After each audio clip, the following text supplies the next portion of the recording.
नमस्कार, स्वागत है आपका विंध्य भारत में। मैं आपके साथ साक्षी गुप्ता। आइए बढ़ते हैं खबरों। मुगल बादशाह जहांगीर अकबर के सबसे बड़े बेटे थे।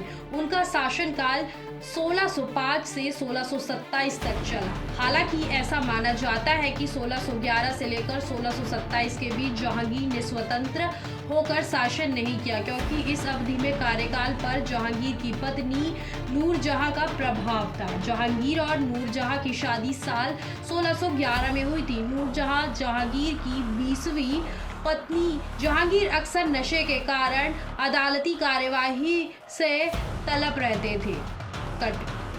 जहांगीर अक्सर नशे के कारण अदालती कार्यवाही से लापता रहते थे। यह नूरजहां के लिए अवसर की तरह साबित हुआ। मुगल बादशाह जहांगीर को शराब और अफीम की लत थी। जहांगीर ने खुद और अपनी आत्मकथा तुझके जहांगीर में बताया कि उनकी जिंदगी में एक समय ऐसा आया था जब वह एक दिन में 20 प्याला शराब पी जाया करते थे। 14 प्याला वह दिन में पीते थे और 6 प्याला रात में। जहांगीर शराब में जो बर्फ डालते थे उसे कश्मीर से लाया जाता था। तब फ्रिज का आविष्कार नहीं हुआ था और बर्फ सिर्फ पहाड़ों पर पड़ती थी। जहांगीर बाद में अपनी शराब की लत को कम करने के लिए प्रतिदिन 6 प्याला पीने लगे थे, लेकिन अफीम की लत बरकरार रही। 1622 तक उन्हें अफीम के कारण अस्थमा की बीमारी हो गई थी। 28 अक्टूबर 1627 को 58 साल की उम्र में जहांगीर की मौत भी अस्थमा से हुई थी। जहांगीर के 2 भाइयों की मौत शराब की लत के कारण हुई थी।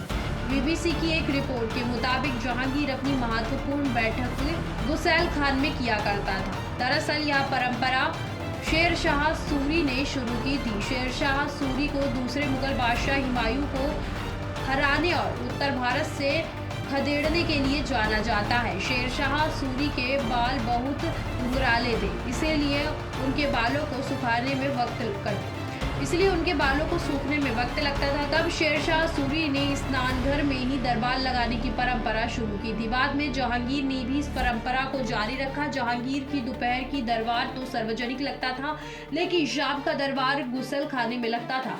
वहाँ जहांगीर अपने खास लोगों के साथ शराब पीते और बातचीत करते थे। इस बैठकी में जहांगीर सो भी लेते थे। जी हाँ, इस बैठकी के बाद जहांगीर सोने चले जाते थे। इसके बाद वह आधी रात को उठते थे और तब खाना खाते थे। फिलहाल के लिए इतना ही। खबरों का सिलसिला लगातार जारी है, बने रहिए हमारे साथ। नमस्कार।